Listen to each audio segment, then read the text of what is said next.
Hey guys, it's Jennifer Nicole, and today I want to share with you how I curl my hair, my favorite products to use, my favorite curling iron, my favorite tools, my favorite brushes, just absolutely everything I do to create my favorite curls and the curls that I normally do on my clients. This is a curl that I feel like is extremely flattering to all hair types and ages. I want to share with you guys my method of how I create these curls. It's on the beachy side, but it's also a little bit more structured, so kind of like as my signature curl, but also on my clients as well. That's what we're going to be doing today.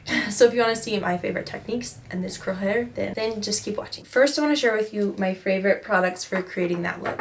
First, extremely important, I am a hairstylist, so of course I care about the integrity of your hair and keeping it beautiful, not just for today, but for a very long time so you can love your hair day to day. Important thing to do is to use a heat protectant. I personally love this heat protectant. It is the Kendra Blow Dry Spray Advanced Dry Thermal Spray. It recommends using it on damp hair. I tend to use it on dry hair as well. It's absolutely a beautiful thermal spray and it smells incredible. I also absolutely love this brush. This is the Ceramic and Iron Supreme Olivia Garden brush. It has 4 bristle hairs and then it also has plastic bristles, so you get a very nice smoothing and detangling effect. Now for curling irons, this curling iron is extremely spicy. I've tried a lot of curling irons and honestly plenty of them work, but this really keeps the integrity of your hair and gives a beautiful curl that will last. For me, this curl lasts for about 3 to 4 days if I don't wash my hair, obviously. And it is the T3 curling iron. It has a beautiful white aesthetic. It's ceramic, and so it creates a even heat, so all of your curls will be even throughout, and then it also just lasts a very long time. Your curls last without you redoing them. It's less damaging on your hair. It has different heat settings. I usually turn mine to 2 and sometimes 3. So first, what I like to do is just brush my hair out. One other thing is this clip, the Color Track clip. I do specifically like this brand, but I really just like this bendable clip. It can hold a lot of different hair amounts and it just really grips onto the hair.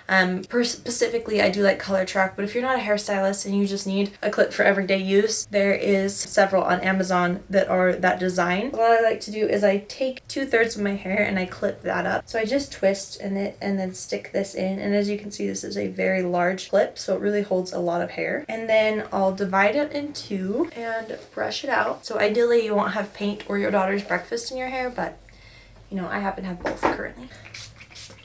And then I always spray a generous amount, and then I just brush that protectant through. Okay, so then I grab the curling iron. Personally, I like to start in the front. I go through first and just do one swipe all the way down to really smooth it out. Just after smoothing it out, I clamp in the middle of my hair. Then I twist up towards the top of my head and then lightly pull down and continue twisting. Once I reach all of my hair, then I will twist the curling iron out, and this creates a tighter curl. It has a similar effect to when somebody curls their hair and then holds the curl with their hand first, curl for a few seconds to really let it curl down and shape up. But the only difference is that you don't have to take that time in between holding it. Because you're doing those extra twists, it's holding it in a slightly tighter position, which is making it so that as it curls down and slightly loosens, it loosens to the desired curl that you have. If you want significantly bigger curls, then just don't twist it out. So each section I take is about 1/2 inch. If you have extremely long hair, you won't be able to twist it all the way if your hair is much longer than mine. So what I like to do is if I have longer, let's say my hair is going to here, then I would just twist it out and then roll up more hair and then twist it out. So just kind of break it into 2 pieces. So you can still do this technique if all of your hair won't fit on a barrel at the same time. Now, oftentimes people just want to separate the curl a little too quickly. So you'll see these ringlets and you'll just want to see what it looks like when it's separated. But I would encourage you just to wait, to just be patient, because really just letting those curls set before you rake it through and make sure they're cooled down will help the curl last a lot longer. Kind of like to grab the hair itself that doesn't have the curls, so I can make sure I'm focusing on that hair.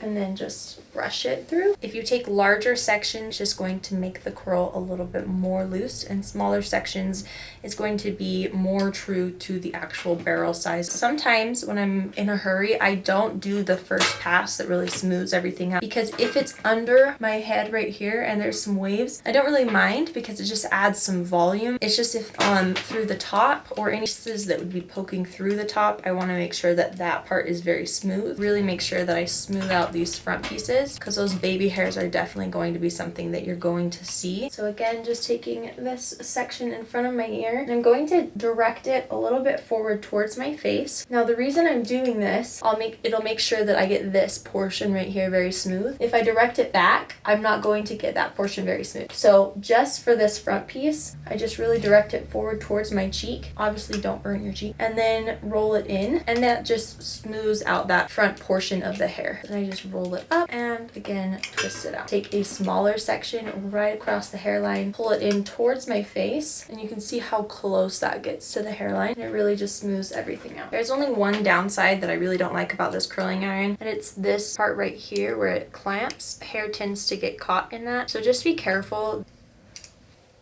This is the area that I'm going to want to make sure that I'm smoothing out, because it is the part that's going to show. If you want curls up higher, you would just take a small thin section here and then curl really at that base. So curls can be extremely customizable depending on the way that you direct the hair and the method that you use for curling. So even if you're using the same curling iron, you can use different techniques and create different type of curls. If you guys want to see videos of just different type of curls, let me know and I will make a video on just different curling methods, you know, just like different curl styles. Let me know in the comments below. And if you like this video, don't forget to hit the like button, matching it by moving my arm all the way over so that I'm curling it in the same direction that I did this side. It can be really easy to be lazy and kind of pull it this way, but then the curl's not going to look symmetrical. So smoothing it out and then twisting, rolling the curl out, and I'm rolling in the same direction of the curl because again it's just tightening that curl. Put my hair back and then kind of just fill. There's always a spot here in the center that just needs to be curled. So if you can't fill it, then just use a mirror. You'll be able to see that little section that was just kind of separated and that just needs to be curled. So that way when you put your hair back, it just looks really seamless. Okay, so for some reason I can't find my favorite root pump, but I will link it in the description box below. Today, instead, this is something you normally want to use on damp hair, but we're just going to use a little bit of this. This is the Uplifting Foam, and I'm just going to spray a little bit of this. I really like this one as well. Again, it's just more designed for like damp hair, so when you're fresh out of the shower, applying a little bit of this can be really nice. But if you use it light-handedly, it does work on dry hair as well. So I just kind of run that through my hair to the roots. I like to do this before I rake out my curls because it does kind of separate your curls as you're doing it. Kind of lightly back comb or heavily back comb if that's your thing. Personally, I don't like to back comb it a lot. I just like to have it a little bit lifted off of my face. So do whatever brings you your hair joy. And then I just do the same thing on the other side and then a little bit in the back. As I'm back combing, it honestly is extremely light to separate the curls with my fingers. And then after I've separated everything, I will go in with the Kendra Perfect Medium Spray. This hairspray is incredible. It doesn't leave your hair feeling sticky. You can still run your fingers through your hair even after you spray it, but it also provides a little bit of hold and shine. So I'm gonna just go through and kind of rake the hairspray in with my fingers. And then if you have all these tiny little baby hairs like I do, you can do a few options. You can either take hairspray and kind of spray it down, but I feel like that can look a little greasy sometimes. So I like to take either like the root pump or a mousse, lightly pull those in. So here is the finished curls. As you can tell, they're a little bit beachy, but also still have some structure to them. Okay guys, thank you so much for watching this video. I really hope that you enjoyed it. And if you liked it, make sure you hit the thumbs up. And if you loved it, make sure you hit the subscribe button down below and ring that bell so you'll be notified next time I upload a video. I hope you guys have a wonderful day. Enjoy your beautiful curls, and I'll see you next time. Bye.